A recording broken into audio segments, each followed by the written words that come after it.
Yo, this your boy Tex James, Cali Park Music, Columbia. Bling not, boom team booming. You rocking with 24/7. The magazine, homie. Look through here, you might find something interesting like me.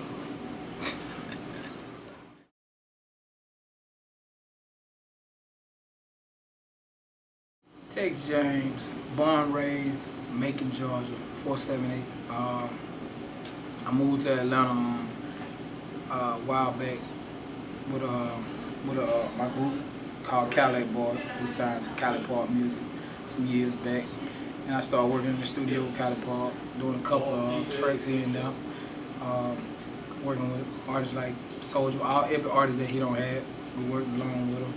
Did a couple of soundtracks, movie trailer type of stuff, and now we got a single smart girl with a dumb booty, just, taking over streets.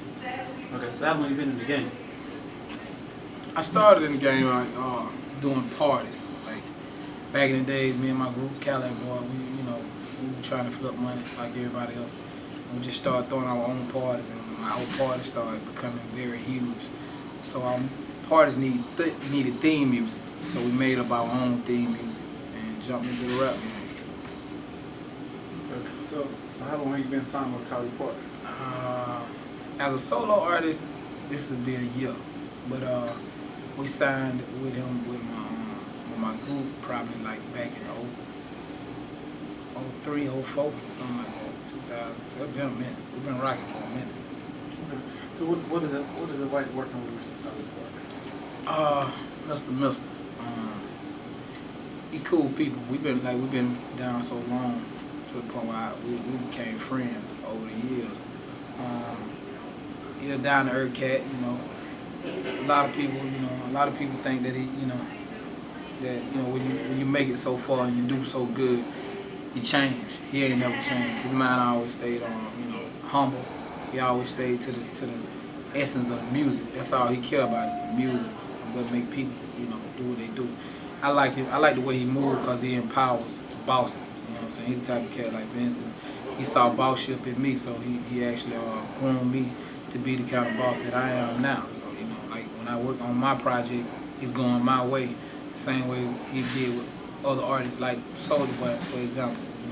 He always have told his artists, do what you do what you think gonna make change the world, instead of what I want you to do. He good people. Salute. So tell us a little bit about the single that you got out. Well, the first single that I just dropped, that's doing it right now, is Smart Girl with a Dumb Booty. I did that single. When I wrote the song, I originally wrote it for another artist, and when I wrote it for the other artist, to get it to sound the way we wanted it to sound, I had to demo somebody else singing it to get him to hear it. And by the time he got the grasp of the song, he was encouraging me to rap on it, and I was like, okay, cool. But I just wanted the record finished, so I did that. That artist being Stuart Rock. Once we finished it, it jumped. Stuart Rock actually is J Nix on Hot 107.9. So as soon as he got on the record, it started flying out the handle before we could even slow it down. As soon as we finished the record and put it out, it just went. And then B.O.B. got a hold to it. When B.O.B. heard about it, B.O.B. called and he was like, yo, bro, I gotta get on this record. So, history was made real fast with that record. It ain't even like a year old right now to date. Most records that come out these days, they be, even if you look at them on YouTube, you'll see it, they like 2-3 years old with probably like million hits, but they so old. This record is so young. It's like, it ain't even a year old. Like, it probably about a year old in the beginning of May. Well, yeah, probably like right now. Probably gonna be like a year old. Okay. So what can we expect from you here in the upcoming future?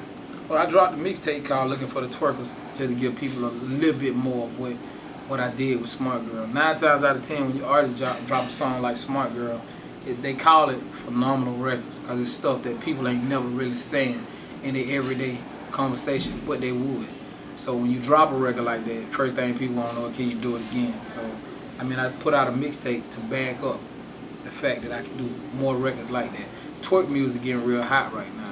It's getting so big about twerking to where they got a VH1 new TV show about it with some white girls twerking, and it's funny, but twerking is like exercise. Like girls dance for exercise. And they taking it a little too far when they make it seem like it's something wrong with it. There ain't nothing wrong with it. It's like if a girl want to dance, you know, to exercise, we should encourage it. You know, there's a lot of obesity out there. You know, so working out is even better. And so I make the songs for them to work out too. It's called twerk music, but at the same time, to me, it's just exercise music. So I dropped enough songs to where I could solidify the fact that I can do that kind of music. Cause when I first started, I started with street music, you know, the hard percussions and you know, the gang-related hooks, you know. So, but now with me doing this kind of song, it kind of showing that I'm versatile when it comes down to music.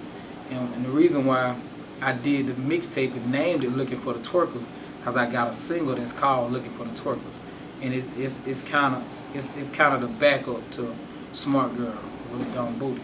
Now, the reason why I gravitate toward what women like, because women are the only consistency with music. Most guys want to be rappers, you know what I'm saying? But the women, they want to hear the music. So instead of me rapping to these dudes who want to be rappers, who are going to judge my music because of what they already doing, I rap to the consumer, which are the females. They going to buy the music anyway, even if it's dudes.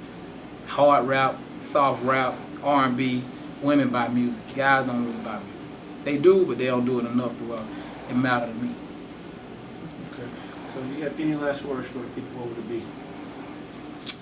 Be looking for me, man. I think what I got going on in the camp that I'm coming with, big shout out to Cali Park Music, Columbia, for giving me a shot. The team that I'm working with, we trying to take exactly the stuff that I'm saying on this interview and make it reality for everybody. You know, mostly, you know, to the kids that listening, you know, don't never let nobody stop your dream. You know? And for the inspiring artists that been doing it for a long time and it ain't worked yet, just figure out another way to make it work. Don't never let the person beside you tell you what you can't do because of what they can't do. And I'm always looking for the twerkers. So girls, if you twerking, then you working. If you working, you get paid. Okay, so how can people contact you if they want to get at you? Twitter, Instagram. That's how everybody get. Or you could just Google me at Tex James. But my Twitter is Tex James. My Facebook is Tex James 478. My Instagram is King Tex James. So holla at me. I mean, I follow back too, and I talk to you. I say hey, especially if you're a girl. If you're pretty, I'm gonna talk all day.